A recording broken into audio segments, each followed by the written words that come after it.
కేవలం చాలా చిన్న జీతం అండి. మేము 300 రూపాయలు 350 రూపాయల జీతంతో దానివల్ల నాకు సమాజం చేదరించుకుంటుంది, నన్ను ఎవరో రానివ్వట్లేదు. అప్పుడు 12 కుటుంబాలని దత్తత తీసుకున్నాం మేము. ఇప్పుడు సుమారుగా 42 కుటుంబాలకు మేము సపోర్ట్ చేయగలుగుతున్నామండి. ఆ సింపుల్ అనే పేరుని సుందరి ఐజియా memorial peace love and ecumenical. అవి మంచిగా పడకో మరేమో తెలియదు, తన నోటి వెంట నుగురు రావడం జరిగింది. ఆ తర్వాత అది మధ్యరాత్రి టైం అండి. ఆ టైంలో నా పాప మరణించడం జరిగింది. ఒక ఆడపిల్ల ఒంటరిగా చేస్తా ఉన్నప్పుడు ఎంత మంది తనని ఇబ్బంది పెడుతుంటారో కూడా మీరందరికీ తెలుసు. కరోనా టైంలో నా తల్లిదండ్రులు ఇద్దరూ మరణించడం జరిగింది. ఆ తర్వాత మేము ముగ్గురము అనాథలుగా మిగిలిపోయాము. అలాగే ఈ లోకంలో చాలా మంది హింసకు నేను చాలా గురైపోయాను. ఆ డంపింగ్ ఏరియాలో ఏదైనా అందరూ ఆహారం పడేస్తే అక్కడ ఏరుకొచ్చుకుని తినే పిల్లలు చాలా మందిని నేను చూశాను.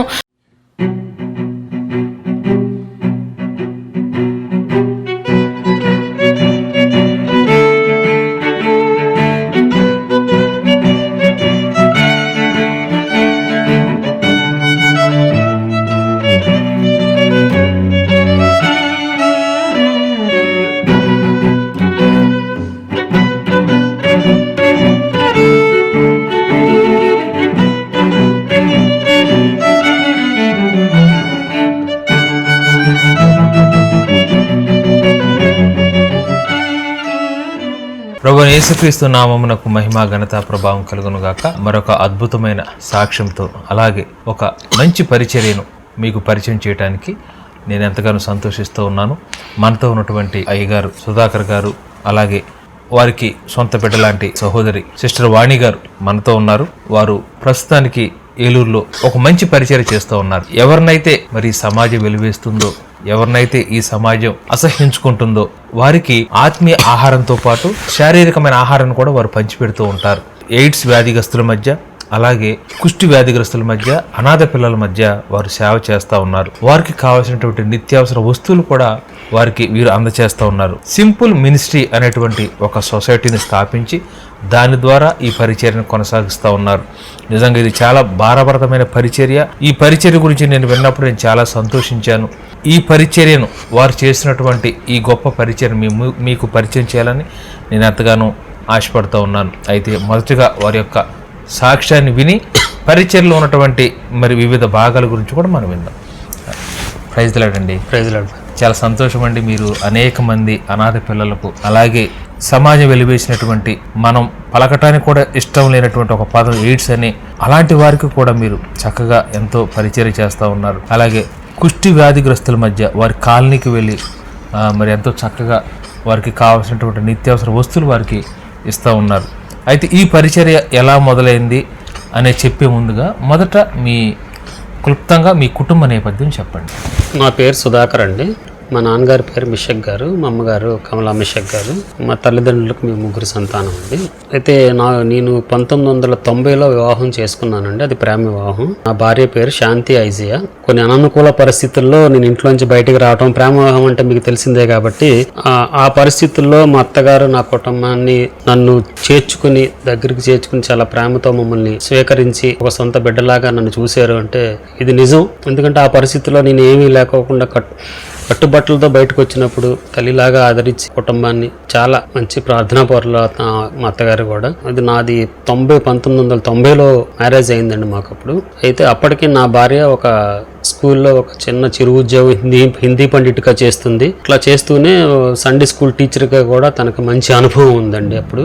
అయితే ఇదే అనుభవంతో ఏంటంటే నా భార్య కూడా మంచి ప్రార్థనా పరులండి. ఎప్పుడు చూసినా ఉపవాస ప్రార్థనలు రకరకాల చర్చెస్కి వెళ్ళి మెసేజ్ చెప్పడం, ఈ సండే స్కూల్ చర్చిలో కూడా సండే స్కూల్ తీసుకోవటం, ఏదో సేవ చేయాలన్న ఉద్దేశంతో తను ఇట్లాగా మా జీవితం అట్లా కొనసాగిస్తున్న సమయంలో 2000 సంవత్సరంలో నాకు తెలిసిన సహోదరుడు ఒక ఆయన ఏలూరు నుంచి సుమారుగా ఒక 15 కిలోమీటర్ల దూరంలో ఉన్న జగన్నాథపురం అనే గ్రామంలో, మా ఊర్లో చిన్నపిల్లలు చాలామంది ఉన్నారు, వాళ్ళకి మీరు ఏదైనా రిట్రీట్ ఏమైనా చేయగలరా అని మమ్మల్ని అడిగినప్పుడు నా భార్య మరియు కొంతమంది సండే టీచర్స్ సహకారంతో అక్కడికి వెళ్ళి ఒక 1 డే రిట్రీట్ చేయడం జరిగిందండి. ఆ 1 డే రిట్రీట్ చేసిన తర్వాత మేము రిటర్న్ అయిపోతున్నప్పుడు గ్రామ పెద్దలు కొంతమంది అక్కడ ఉండి, ఏమండి మా పిల్లల్ని ఇలా ఆత్మీయంగా దేవుని నామంలో మీరు నడిపించండి అని అడిగినప్పుడు, సరే ఇంటికి వచ్చి కొంత ఆలోచించి మనం చేయగలమా లేదా. అప్పటికి తన ఉద్యోగం చాలా చిన్నది, నాది కూడా కేవలం చాలా చిన్న జీతం అండి. మేము 300 రూపాయలు 350 రూపాయల జీతంతో ఆ రోజు చాలా ఆర్థిక, 2 పిల్లలు పెంచడానికి కూడా కొంచెం మాకు భారమైన పరిస్థితుల్లో, ఇంత భారంలో ఈ పరిచయం చేయగలమా, ఈ 15 కిలోమీటర్ల దూరం మనం వెళ్ళి అక్కడ సండే స్కూల్ కండక్ట్ చేయగలమా అని అనుకుంటున్నప్పుడు నా భార్య ప్రార్థన ద్వారా మేమందరం కూడా సరే చేద్దారే, దేవుడు చూపించిన మార్గం ఇది అన్న ఉద్దేశంతో అప్పటి నుంచి 2000 సంవత్సరం నుంచి ఇప్పటి వరకు ఆ గ్రామంలో సండే స్కూల్ పరిచయం దేవుడు నిజంగా నిర్విరామంగా కొనసాగిస్తున్న దేవుడికి మొదటగా వందనాలు చెల్లించాలండి. ఆ గ్రామంలో కొంతమంది యవనస్తులు కూడా అనేక ప్రాంతాల్లో మంచిగా సెటిల్ అయ్యి ఎక్కువ మంది వివాహ జీవితం, ఉద్యోగం, ఇట్లాగా సుమారు ఒక 3 తరాలను అక్కడ మేము చూడగలిగామండి, నేను నా భార్య.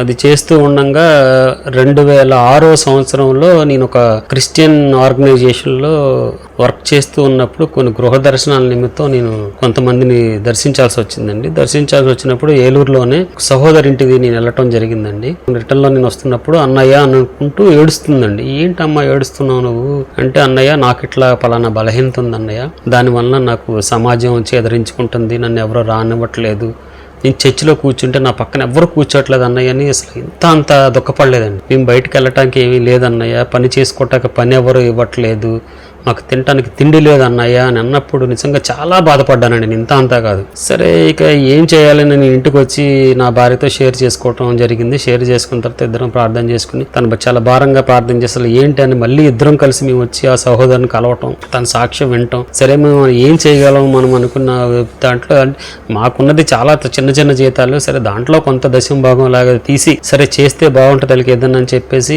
మంత్లీ ప్రావిజన్స్ లాగా తనకి ఇవ్వటం మొదలు పెట్టామండి. ఇది 2006లో జరిగింది. ఇది 2009లో ఈ నాకు వచ్చిన చిన్న ఆలోచన ద్వారా ఈ బలహీనల మధ్యనే కొంచెం ప్యూరిఫైడ్ వాటర్ ఇస్తే ఎలా ఉంటుంది అని ఒక చిన్న ఆలోచనతో ఒక చిన్న వాటర్ ప్లాంట్ తెలిసిన సహోదరి దగ్గర పెట్టి ఎవ్రీడే ఒక 10 లీటర్స్ వాటర్ చెప్పిన ఒక 12 కుటుంబాలకు ఇచ్చుకుంటూ వచ్చానండి. అదే సంవత్సరం అది కూడా జూలై 25, 2009 సంవత్సరం స్టార్ట్ చేసాం. అంటే జూలై 25 మా అత్తగారు చనిపోయిన రోజు అండి. అంటే సుందర ఐజయ్య గారు చనిపోయిన రోజు. ఆ రోజు అప్పుడే అనుకున్నాము సరే వీళ్ళ మధ్యన ఇంకేదైనా చేస్తే బాగుంటుంది అని ప్రార్థన చేసుకున్నప్పుడు దేవుడు చూపించిన ఒక మార్గాన్ని బట్టి డిసెంబర్ 1 ప్రపంచ ఎయిడ్స్ దినోత్సవం అన్న ఉద్దేశంతో డిసెంబర్ 1న వీళ్ళ మధ్యన క్రిస్మస్ చేస్తే ఎలా ఉంటుంది అని దేవుడిని అడిగినప్పుడు దేవుడు దాని మార్గాలు తెరవటం వలన డిసెంబర్ 1వ తారీఖున 2009 సంవత్సరం డిసెంబర్ 1వ తారీఖున మొట్టమొదటి క్రిస్మస్ చేసామండి. అప్పుడు 2009లోనే సరే ఇంతకాలం మనం ఎప్పటి నుంచో 2000 నుంచి సండే స్కూల్ పరిచయం ఇవన్నీ చేస్తున్నాం, దీనికి ఒక నామకరణం లేదన్న ఉద్దేశంతో సింపుల్గా ఉంటుందని చెప్పి సింపుల్ అని ఒక పేరు పెట్టుకుని ఆ సింపుల్ అనే పేరుని సుందరి ఐజియా memorial peace love and ecumenical అని దానికి ఒక నామకరణం చేసి అప్పటి నుంచి దీన్ని సింపుల్ పేరు మీద ప్రతిదీ కూడా రన్ చేస్తున్నామండి. మేము ఆ 2009లో డిసెంబర్లో ఒక 12 కుటుంబాలని అడాప్ట్ చేసుకున్నామండి. అడాప్ట్ చేసుకుని సరే వీళ్ళ మధ్యన వీళ్ళకి అప్పుడు క్రిస్మస్ చేసినప్పుడు చాలా చిన్నగా ఏదో చిన్న ప్రేమ ఉందో టీయో ఏదో ఇచ్చిన గుర్తు వస్తుందండి నాకు, టీ స్నాక్స్ ఇచ్చిన గుర్తు. ఆ తర్వాత ప్రతి నెల వీళ్ళకి చేస్తే ఎలా ఉంటుంది అనుకున్నప్పుడు అప్పుడు 2009 డిసెంబర్ నుంచి ఇప్పటి వరకు కంటిన్యూస్గా ప్రతి నెల 7వ తారీఖున వీళ్ళ మధ్యన వీళ్ళకి ప్రాసెస్ డిస్ట్రిబ్యూట్ చేయడం జరుగుతుందండి. ఒక సేవకుల్ని పిలిచి వాక్యం చెప్పించి వీళ్ళకి బలమైన వాక్యం చెప్పించి ప్రార్థనలు చేసి ప్రతి నెల అప్పుడు 12 కుటుంబాలని దత్తత తీసుకున్నాం మేము. ఇప్పుడు సుమారుగా 42 కుటుంబాలకు మేము సపోర్ట్ చేయగలుగుతున్నామండి. ఇదంతా కూడా కేవలం దేవునికే మహిమ, నాదేమీ లేదండి దీంట్లో కూడా. ఈ చేస్తున్నప్పుడు కూడా అసలు నేను ఎవరికి చెప్పాలి ఏంటి అనుకుని ముందు కుటుంబస్తులైన మా బామర్ది గారికి చెప్పడం జరిగిందండి. అంటే ప్రసన్న అంటా నేను, ప్రసన్న ఏంటి ప్రసన్న ఇలాగ చేస్తున్నాము అమ్మాయికి ఒక అమ్మాయి కంటే, లేదు సుధా నేను కూడా చేస్తాను సుధా అని ఫస్ట్ స్టెప్ వేసింది మా బామర్ది గారు వచ్చారండి. ముందు వచ్చి ఆయన కొంతకాలం కొన్ని సంవత్సరాల పాటు ఆయన కూడా చేశారు. దాన్ని చేసిన తర్వాత ఇది 2006 నుంచి జరిగిన తర్వాత 2009 నుంచి మేము అఫీషియల్గా నామకరణం చేయటం, సింపుల్ అని పేరు పెట్టడం, అప్పటి నుంచి కంటిన్యూస్గా ఈ రోజు వరకు కూడా ఇది నిర్విరామంగా జరుగుతుంది. అంటే కేవలం ప్రార్థన, దేవుని కృప అంతే తప్పితే ఇంకేమీ లేదండి దీనికి. ఇది ఇలా జరుగుతూ ఉండగా 2019లో నా భార్య మరణించడం జరిగింది. మరణించిన తర్వాత కొంతకాలం కొంచెం మినిస్ట్రీ గురించి చాలా ఆలోచించి ఏం చేయగలను, నేను ఒక్కడిని ఏమి చేయలేను అన్న పరిస్థితుల్లో దేవుడు నాకు 2021లో వాణిని ఒక పెద్ద కుమార్తెగా నాకు ఇవ్వటం జరిగింది. జరిగింది. అప్పటి నుంచి కూడా తను చాలా సహకరించింది. ఇంత అంతా కాదు. ఇదే విధంగా మేము సండే స్కూల్ రిట్రీట్స్ కూడా చాలా గ్రామాల్లో నా భార్య ఉండంగా చేశాము. ఎందుకంటే ఇలాంటి వారిదే దేవుని రాజ్యం, ముందు చిన్నపిల్లల్నే మన మార్గంలో దేవుని మార్గంలో నడిపించాలన్న ఉద్దేశంతో మేము ఆ రిట్రీట్స్ కండక్ట్ చేసాము. ఇప్పుడు అవన్నీ కూడా మరి మన వాణమ్మ రన్ చేస్తుంది. అది ఈ యొక్క అవకాశం ఇచ్చిన ల్యాంప్ మినిస్ట్రీస్కి దేవాది దేవునికి వందనాలు తెలియజేస్తాం.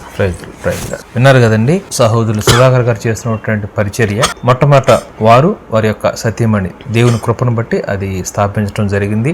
ఎయిడ్స్ వ్యాధిగ్రస్తుల మధ్య, అలాగే కుష్టి వ్యాధిగ్రస్తుల మధ్య, అనాథ పిల్లల మధ్య వారి పరిచర్య కొనసాగుతూ ఉంది.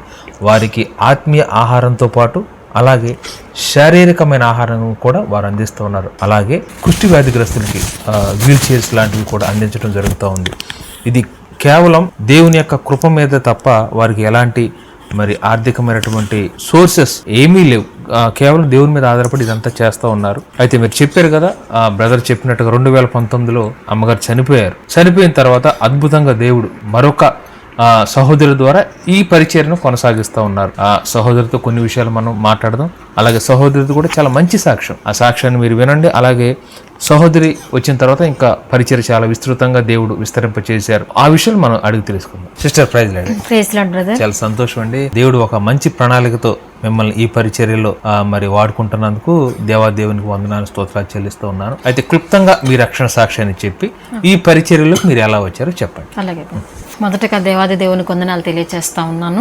మొదటగా నా సాక్ష్యాన్ని క్లుప్తంగా మీతో పంచుకుంటాను. ఎందుకంటే బలమైన సాక్ష్యాన్ని నేను కలిగి ఉన్నాను.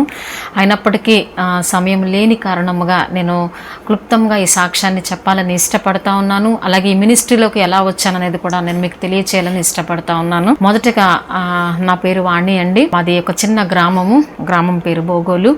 ఆ గ్రామంలో నా తల్లిదండ్రులు ఒక కూలి పని చేసుకునే తల్లిదండ్రులకి మేమిద్దరం అక్క చెల్లెళ్ళం పుట్టాము. ఆ తర్వాత మా తల్లిదండ్రులు మమ్మల్ని పెంచి ఈరోజు ఈ రీతిగా దేవుడి సన్నిధిలో వాడబడుతున్నానంటే అది కేవలం నా తల్లిదండ్రుల కృపే, అలాగే దేవాది దేవుని కృప. ఎందుకంటే చిన్నతనంలోనే నేను దేవుని భయభక్తుల్లో పెరిగిన తర్వాత దేవుని సావు కొరకు అప్పుడే నేను నిర్ణయించుకున్నాను. కానీ అనుకూల పరిస్థితులు సరిగా లేకపోవడం చేత నేను 10th క్లాస్ వరకు అక్కడ పల్లెటూరులో చదవడం జరిగింది. ఆ తర్వాత ఇంటర్మీడియట్ కోసం నేను ఏలూరు రావడం జరిగింది.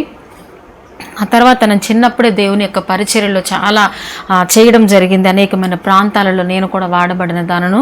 అప్పుడు దేవుని యొక్క అభిషేకము, దేవుని యొక్క ఆత్మను నేను పొందుకున్నాను. కానీ ఎప్పుడైతే నా కాలేజ్ స్టడీస్కి రావడం జరిగిందో దేవుని మర్చిపోవడం జరిగింది.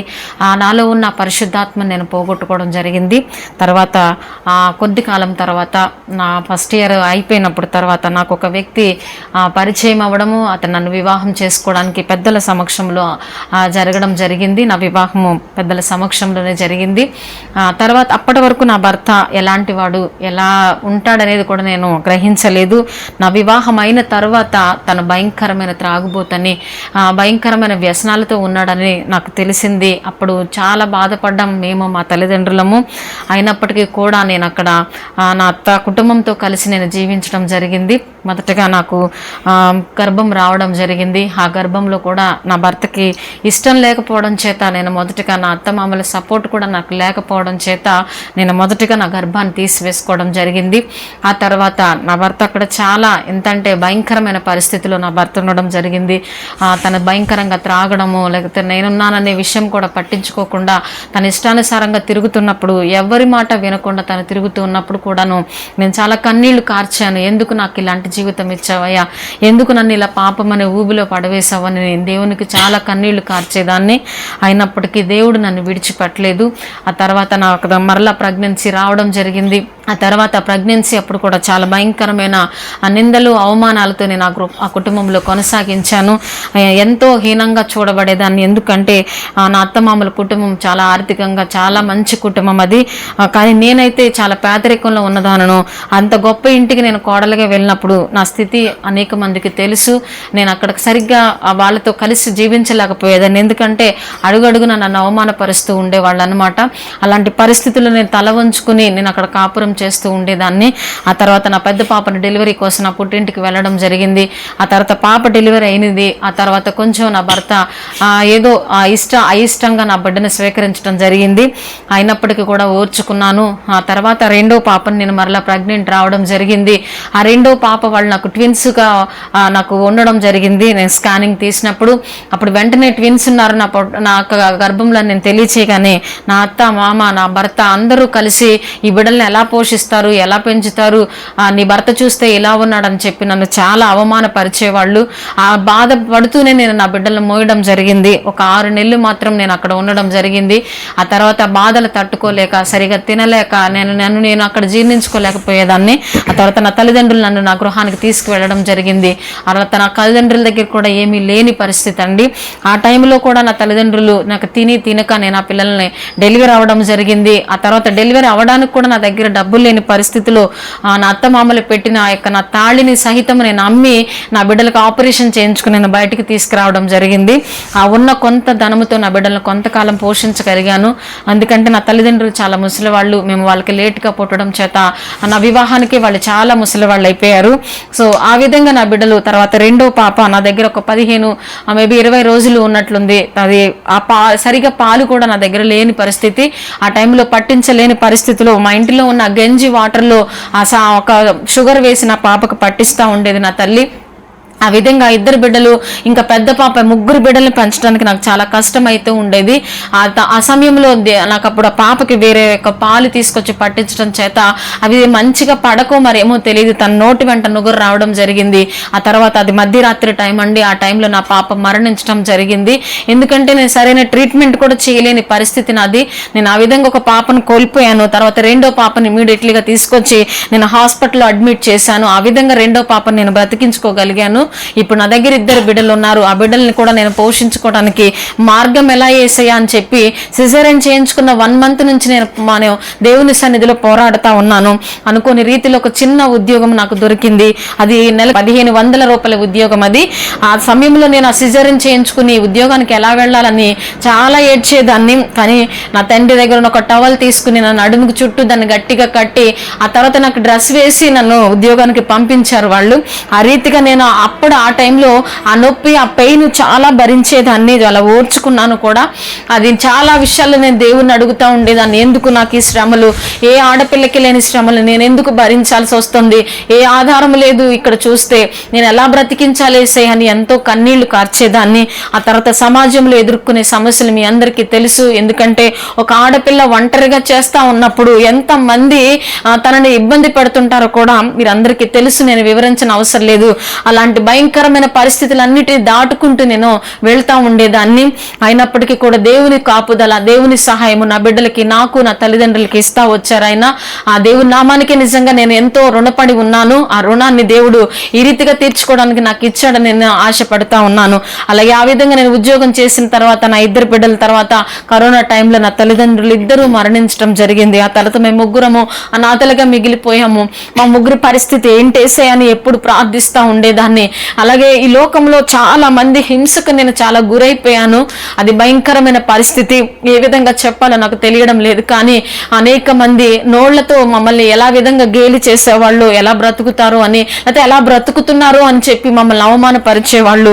ఆ సమాజంలో నేను వెలివేయబడిన దానిగా, ఈ రోజు నిజంగా అంకులు చెప్పారు కదా, ఒక స్త్రీ తనతో మాట్లాడినప్పుడు నన్ను అందరూ చులకనగా చూస్తా ఉన్నారు, నేను భరించలేకపోతున్నాను, నాకు తినడానికి అన్నం తిని మేము చాలా రోజులైందన్న చెప్పినప్పుడు ఆ సాక్ష్యాన్ని కూడా నేను విన్నాను. నిజంగా అన్న పడిన బాధ, అప్పుడు అతనెంత బాధపడి ఉంటారో మీకు తెలుసు. ఎందుకంటే ఒక స్త్రీ పడే వేదన అది అర్థం చేసుకుంటేనే అర్థమవుతుందండి. ఆ విధంగా నేను వేదనల గుండా నేను వెళ్ళాను.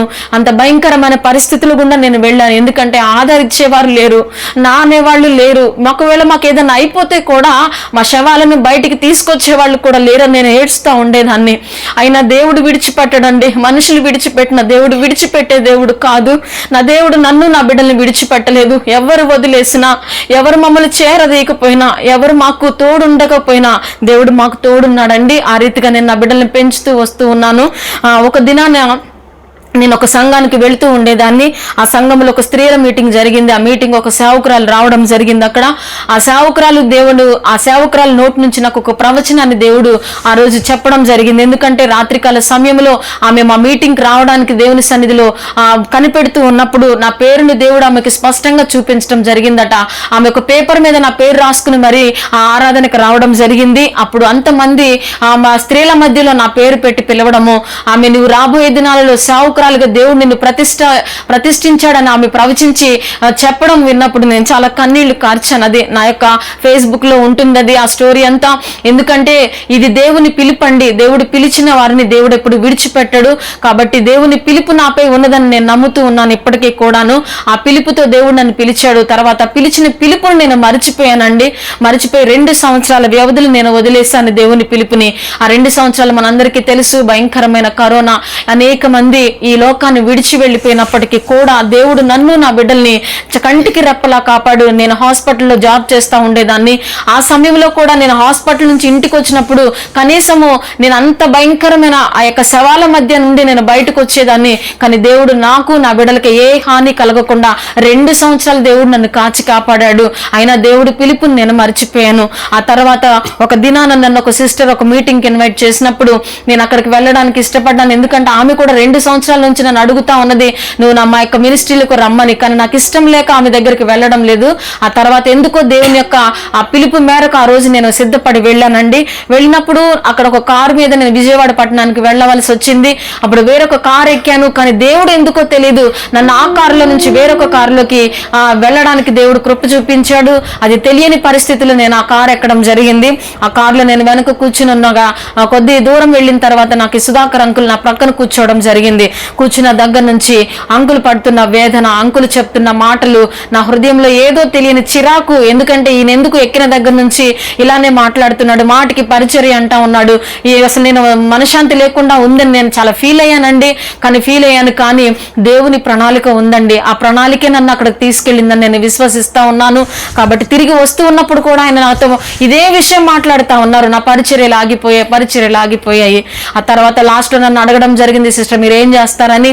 ఆ తర్వాత నేను చెప్పాను నేను ఇలా సండే స్కూల్ టీచర్ గా ఉన్నానని. ఆ తర్వాత కొన్ని దినాల తర్వాత నా అడ్రస్ తెలుసుకుని నా ఇంటికి వచ్చి డైరెక్ట్ గా నా గుమ్మం దగ్గర ఉండి సిస్టర్ లోపలికి రావచ్చానని అడగడం జరిగింది. నిజంగా చెప్తా ఉన్నానండి, దేవుడు ఏర్పరచుకుంటే ఏ రూపంలో దేవుడు మనల్ని దర్శిస్తాడో తెలియదండి. కాదు ఆ రీతిగా నన్ను సుధాకర్ అంకుల్ ద్వారా దర్శించడం చూశాను నేను. ఆ తర్వాత అంకుల్ వచ్చి ఆయన మినిస్ట్రీ గురించి చెప్పడం జరిగింది. ఆ తర్వాత ఎందుకో తెలియదు నేను ఆ మినిస్ట్రీల గురించి క్షుణ్ణంగా తెలుసుకున్న తర్వాత నేను ఆలోచించడం ప్రారంభించాను. ఒకరోజు మధ్యాహ్న కాల సమయంలో నేను పడుకున్నప్పుడు దేవుడు నాతో స్పష్టంగా మాట్లాడారు, ఇది నీకోసమే ఏర్పరిచిన మార్గము కాదా అని. అప్పుడు నేను అనుకున్నాను, నిజమే కదా అయ్యా, నేను ఆనాడు మర్చిపోయాను, నువ్వు నన్ను పిలిచావు నాయన, నువ్వు నన్ను విడిచిపెట్టలేదని చెప్పి నేను వెంటనే సుధాకర్ అంకుల్ కాల్ చేసి ఒక సండే నేను జగన్నాథపురం గ్రామానికి వెళ్ళానండి. అక్కడ పిల్లలను చూసినప్పుడు నాకేదో తెలియని ఆనందము, ఏదో సంతోషం నాలో కలిగింది. అప్పుడు వెంటనే నేను ఆ బిడ్డలతో కొంత సమయాన్ని గడిపాను. చాలా చక్కగా పాటలు పాడడం, స్టోరీస్ వినడం నాకు చాలా ఆశ్చర్యం అనిపించింది. అరే ఇంత పిల్లలు అంటే సరైన స్థలం కూడా లేదండి అక్కడ. నేను వెళ్ళినప్పుడు ఒక స్కూల్ గ్రౌండ్, ఆ గ్రౌండ్ లోకి పిల్లలందరూ చేరారు అక్కడ. అప్పుడు నేను అనుకున్నా సువార్త ఎక్కడైనా చెప్పొచ్చు అని. ఆ స్కూల్ గ్రౌండ్ లో నేను అక్కడ కాసేపు పిల్లలతో గడిపినప్పుడు నాకు చాలా సంతోషం అనిపించింది. చేస్తే ఇలాంటి సేవే చేయాలని నేను నిర్ణయం తీసుకున్నాను. పెద్ద పెద్ద చర్చెస్ లో మెసేజ్లు చెప్పడం కాదు, ఇలా రోడ్ల మీదే బిడ్డలందరినీ కట్టాలేసేయని నేను తీర్మానం చేసుకున్నాను ఆ రోజు. అప్పటి నుంచి మొదలు పెట్టాను. 2021 సంవత్సరం స్టార్ట్ చేశాను నేను. అప్పటి నుంచి నేను ఈ యొక్క పరిచర్యలు కొనసాగిస్తా ఉన్నాను, చిల్డ్రన్ పరిచర్య. ఆ చిల్డ్రన్ పరిచర్య అదే గ్రామం కాదండి, ఆ పక్కన చుట్టుపక్కల ఇంక 2-3 గ్రామాలు కూడా మేము వెళ్ళడం మొదలు పెట్టాము.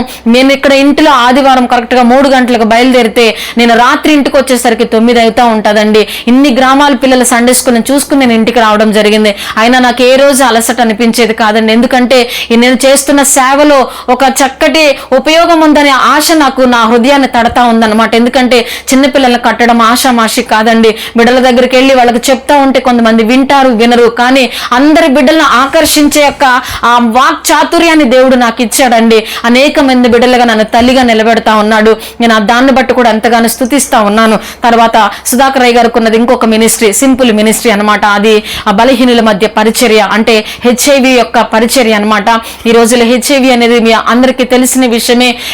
చాలా మంది స్త్రీలు గాని పురుషులు గాని ఈ వ్యాధికి గురైపోతా ఉన్నారు. ఎందుకంటే ఆ క్షణికాల ఆవేశాలే కావచ్చు, లేకపోతే ఇంకేదైనా విషయాల్లో కావచ్చు, ఈ యొక్క వ్యాధికి గురైపోతా ఉన్నారు. నిజంగా చాలా మందికి ఇది అవగాహన కలిగించాల్సిన ప్రోగ్రాం అని నా మనసుకు అప్పుడు అనిపించింది అనమాట. కాబట్టి ఈ ప్రోగ్రాము అంటే ఈ సేవ కూడా చేయడం కూడా నిజంగా చాలా మంచి సేవ అని నేను నిర్ణయం తీసుకుని ఆ మినిస్ట్రీలో కూడా నేను అడుగు పెట్టడం జరిగింది. వెళ్ళిన మొదటి రోజే నాకు పరాజయాలన్నమాట. ఎందుకంటే మనల్ని ప్రోత్సహించే వాళ్ళు తక్కువ మంది ఉంటారండి. ఈ రోజుల్లో మన వెనకుండి మనల్ని గేలి చేసే వాళ్ళే ఎక్కువ మంది ఉన్నారు. ఎందుకంటే మనం ఒక అడుగు మంచి పనికి వేస్తా ఉంటే మనల్ని వెనక లాగే వాళ్ళు చాలా మంది ఉంటారు. అలాంటి వెనక నన్ను లాగిన పరిస్థితులు చాలా ఉన్నాయండి. అలా నేను వెళ్ళినప్పుడు ఒక సావుకులే, ఎందుకంటే అన్ని తెలిసిన సావుకులే నన్ను వెనక లాగడానికి ట్రై చేశారు. అయినా కూడా అక్కడున్న సహోదరుడు సుందరి ఐజయ్ గారు కుమారుడు నన్ను చాలా ప్రోత్సహించారు. నిజంగా సిస్టర్ నేనున్నానమ్మా, మీరు ఈ సేవ చేయండి, ఎవరేమనుకున్నా పర్వాలేదమ్మా, మీరు దేవుని కోసం నిలబడ్డప్పుడు మీరు ఖచ్చితంగా నిలబడండి నన్ను అన్న చాలా ప్రోత్సహించాడండి. నేను నిజంగా ఆ విషయంలో చాలా సంతోషిస్తూ ఉంటాను. కాబట్టి ఈ రీతిగా ఆ యొక్క సింపుల్ సొసైటీలోకి నేను వెళ్ళడం జరిగింది. నేను వెళ్ళినప్పుడు 32 కుటుంబాలు అక్కడ ఉండడం జరిగింది. ఆ తర్వాత ఇంకొక 10 కుటుంబాలని నేనే స్వయంగా అంకుల్తో పాటు వెళ్ళడం. నిజంగా నేను ఆ ఇళ్లలోకి వెళ్తున్నప్పుడు వాళ్ళ యొక్క పరిస్థితి చూస్తున్నప్పుడు నాకు చాలా వేదన అనిపిస్తా ఉంటది. ఎందుకంటే వాళ్ళు పడుతున్న బాధ ఎందుకో తెలుసా అండి, ఈ హెచ్ఐవి ద్వారా చాలా సైడ్ ఎఫెక్ట్స్ కూడా వాళ్ళకి వస్తా ఉన్నాయి.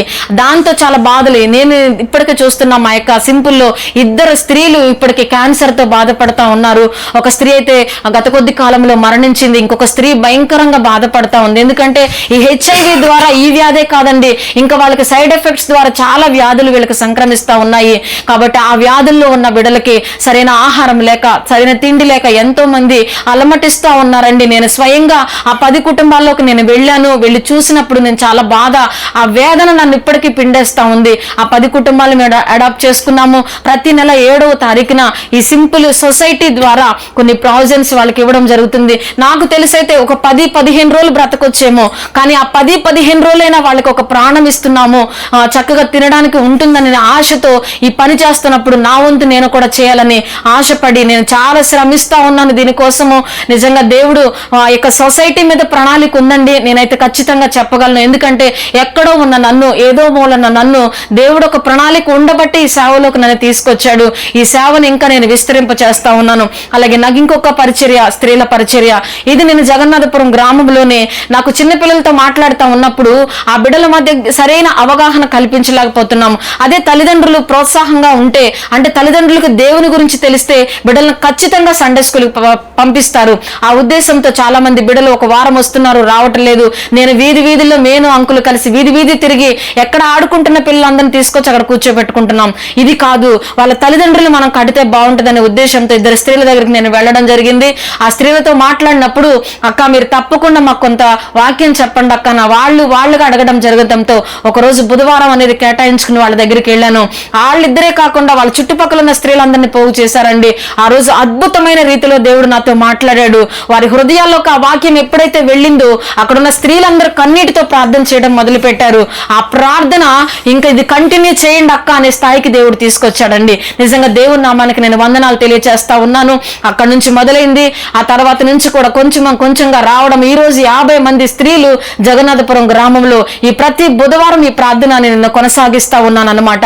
కాబట్టి ఈ పరిచర్య కూడా దేవుడు నా ద్వారా విస్తరింప చేస్తా ఉన్నాడు. సరే, ఇది చేస్తా ఉండి ఇంకా నేను ఖాళీగా ఉంటున్నాను యేసయ్య, నాకు ఇంకా చేతి నిండా పని కావాలని నాకు నేనుగా కల్పించుకుంటూ అంకులు సపోర్ట్ తీసుకుంటూ నేను చాలా మంది పేద ప్రజల దగ్గరికి వెళ్తా ఉంటున్నానండి. వాళ్ళకి ఏమన్నా నీడ్స్ ఉంటే ఖచ్చితంగా వాళ్ళకి ఏమన్నా కావాలా, బట్టలు కావాలంటే బట్టలు, ఒకవేళ కప్పుకోవడానికి దుప్పట్లు లేని పరిస్థితులు కూడా చాలా పేద ప్రజల మధ్య ఉన్నారు. ఎందుకంటే మేము ఆ లోతుల్లోకి వెళ్తున్నాం కాబట్టి ఆ పరిస్థితులు మాకు అర్థమవుతున్నాయి. చాలా మందికి తెలియకపోవచ్చండి. ఇది పరిస్థితులు మీకు చూపించడం కోసం, చెప్పడం కోసమే మేము ఇంటర్వ్యూని కూడా మేము యాక్సెప్ట్ చేయడం జరిగింది. నిజంగా దేవుని అద్భుతాలు అనేక మందికి తెలియచేస్తే తప్ప ఈ రోజుల్లో ఎవరికి తెలియడం లేదండి. కాబట్టి ఆ ఉద్దేశంతో మేము పేద ప్రజల్లోకి వెళ్తున్నాం. చాలా ప్రజలకి మేము ఇలాంటి సహాయం చేస్తున్నాం. ఎందుకంటే ఫుడ్ అనేది చాలా అవసరం అండి. చాలా మంది వాళ్ళ కడుపులు కాలుతూ వాళ్ళ జీవన యాత్రను సాగిస్తా ఉన్నారు. ఒకవేళ అనుకోవచ్చు మనము కష్టపడుకోవచ్చు కదని, మన నోటి ద్వారా అనేయచ్చండి, అది కాదు. కానీ నేను కోరుకుంటాను మన చేత ఉన్నంత వరకు మనం కూడా ఇతరులకి హెల్ప్ చేయాలనేది మా ఆలోచన అన్నమాట. ఖచ్చితంగా మేము ఆ రీతిగా వెళ్తున్నాము. ఇది గొప్ప కోసం చెప్పడం లేదు, కానీ దేవుని యొక్క ప్రేమను మనము ఇతరులకు కనపరిస్తే తప్ప ఆ ప్రేమను వాళ్ళు పొందుకోలేరని ఒక నమ్మకంతో మేము ఈ పరిచర్య చేస్తా ఉన్నాము. అలాగే డంపింగ్ ఏరియా మీకు తెలుసు, తణుకులో చాలా పెద్ద డంపింగ్ ఏరియా ఉంది. ఆ ఏరియాలో ఎంతో మంది అనాథ పిల్లలు ఉన్నారండి. అక్కడ చాలా మంది సరైన ఆహారం లేని పిల్లలు. ఆ డంపింగ్ ఏరియాలో ఏదైనా అందరూ ఆహారం పడేస్తే అక్కడ ఏరుకొచ్చుకుని తినే పిల్లలు చాలా మందిని నేను చూశాను. అక్కడ ఏది దొరికినా సగం పండి సగం పండనివి, లేకపోతే సరైన ఫుడ్ వదిలేసిన వాళ్ళవి ఆ ఇస్తరులో అన్నం తిన్నప్పుడు ఆ బాధను నేను చూశాను అక్కడ. అలా కాదు, ప్రతి నెల ఏదో ఒక రోజు మనం వాళ్ళ దగ్గర కొంత ఫుడ్ తీసుకుని వెళదామనే ఉద్దేశంతో మేము ఫుడ్ను కూడా అక్కడ ప్రొవైడ్ చేస్తున్నాము. అలాగే ఈ ఏలూరులో కూడా లెప్రసీ కాలనీ ఉందండి. అక్కడ 20 మంది లెప్రసీ పీపుల్స్ ఉన్నారు. ఇప్పుడు వాళ్ళ దగ్గర కూడా ఒక రోజు వెళ్ళడం జరిగింది. కొంత ఫుడ్ వండుకుని వాళ్ళ కొన్ని ప్రావిజన్ తీసుకుని వెళ్ళినప్పుడు అక్కడున్న ఒక వ్యక్తి నాతో మాట్లాడిన మాట, కందిపప్పు ఎప్పుడైతే చూశాడో, అమ్మ మీరు ఇచ్చినందుకు వందనాలని 2 చేతులు ఎత్తి నాకు వందనాలు తెలియజేశాడు. ఎందుకంటే ఆ కందిపప్పు చారు తిని చాలా దినాలు అయిందటండి. నిజంగా నేను చాలా సంతోషించాను. ఆ బిడ్డలుగా ఆ ఇచ్చిన కొద్దిపాటే వాళ్ళకి అంత ఆనందాన్ని ఇస్తే ఇంకెంతమంది అయినా చేతనిస్తే బాగుంటది అని నేను ఆశపడ్డానండి. అలాగే ప్రతి నెల వాళ్ళకు కూడా మేము ప్రావిజన్స్ ఇస్తా ఉన్నాము. ఇదంతా మాకు ఏదో ఉండి చేయడం లేదండి, కానీ దేవునిపై ఆనుకున్నాం మేము. ఖచ్చితంగా దేవుడు సహాయం చేస్తాడు, దేవుడు ఏదో విధంగా నడిపిస్తాడనే భారంతో మేము వెళ్తా ఉన్నాం. ఎందుకంటే కొన్ని సార్లు మాకు ఆ అమౌంట్ అడ్జస్ట్ కానప్పుడు అంకులు చాలా సార్లు మాట్లాడుతూ ఉంటారు, నాన్న ఇది ఏ విధంగా ఆపొద్దు, అవసరమైతే నా కిడ్నీ అమ్ముకునే ఈ పరిచర్య కొనసాగిస్తాన్నప్పుడు నేను చాలా భారంగా పట్టుదలగా తీసుకున్నానండి ఈ విషయాన్ని. ఖచ్చితంగా ఈ సేవను మేము ముందుకు నడిపించాలి. ఎందుకంటే దేవుడు ఎందుకు ఇచ్చాడో తెలియదు ఈ భారాన్ని. సువార్త చెప్పడమే కాదు, సువార్తతో పాటు ఇతరులకు సహాయంగా కూడా దేవుని ప్రేమను అందించాలనే తపనతో మేము ఈ పరిచర్య చేస్తా ఉన్నామండి. కాబట్టి మా పరిచర్య కోసం ప్రార్థన చేయండి. అలాగే ఈ పరిచర్య ఇంకెన్నడూ ఆగిపోకూడదు. మేము అనుకుంటున్నాము బ్రతుకుట క్రీస్తే చావైతే మేలే లేదన్నది. ఆ యొక్క మాటతో మేము ముందుకు నడుస్తున్నాము. మా యొక్క సింపుల్ సొసైటీలో ఉన్నది కూడా ఒకటేనండి, వెండి బంగారములు మా యొద్ద లేవు, కానీ మాకు కలిగినదే మీకు ఇచ్చుచున్నాం. మన నాడు పేతురు ఏ విధంగా పలికాడో ఈ రోజు మేము కూడా అదే చెప్తా ఉన్నాము. మా దగ్గర ఏది ఉండి మేము ఈ సేవ చేయడం లేదు, మాకు కలిగిన దాంట్లోనే ఇతరులకు సహాయం చేస్తున్నాం. కాబట్టి తప్పకుండా మా పరిచర్య కోసం ప్రార్థన చేయండి. ఇంకా ఇది అనేక మందికి చేయూతగా ఉండే పరిచర్యగా, అనేక మందికి సువార్తను పంచే పరిచర్యగా మేము ఎదగాలని ప్రార్థన చేయండి. అందరికీ ప్రైజ్ ది లార్డ్. చాలా సంతోషం అండి, విన్నారు కదా, చాలా గొప్ప పరిచర్య. ఎందుకంటున్నానంటే ఆత్మీయ ఆహారంతో పాటు వారికి కావలసినటువంటి శరీర ఆహారాన్ని కూడా వారు అందిస్తూ ఉన్నారు. మరి వీరికి అందించడానికి గొప్ప సంఘం అంటూ ఏమి లేదు. సహాయ సహకారాలు అందించడానికి ఏ విధమైనటువంటి మరి సోర్స్ అంటూ ఏమీ లేదు. కానీ దేవుని కృపను బట్టి, దేవుని మీద నమ్మకంతో విశ్వాసంతో ప్రతి నెల వారికి ఆహారాన్ని అందిస్తూ ఉన్నారు. ఈ పరిచర్య కొరకు మీరందరూ ప్రార్థించండి. మీకు ఇష్టమైతే ఈ పరిచర్ని మీరు బలపరచాలని నేను ఆశపడుతూ ఉన్నాను. మరి ఈ పరిచర్య యొక్క నంబర్స్ నేను కింద ఇస్తాను. వారితో మీరు మాట్లాడాలని, వారిని ప్రార్థన ద్వారా ఆర్థికంగా కూడా బలపరచాలని నేను ఆశపడుతూ ఉన్నాను. Praise the lord. యేసయ్యా నీవు లేక ఉండలేముగా, నీవు తోడుంటే మా బ్రతుకు పండగేనుగా. యేసయ్యా నీవు లేక ఎండమావిగా, నీవు తోడుంటే మా గుండె నిండు బావిగా. మలిగిన దీపాలు వెలిగించు స్వామి, పగిలిన హృదయాలు పరికించు స్వామి. మలిగిన దీపాలు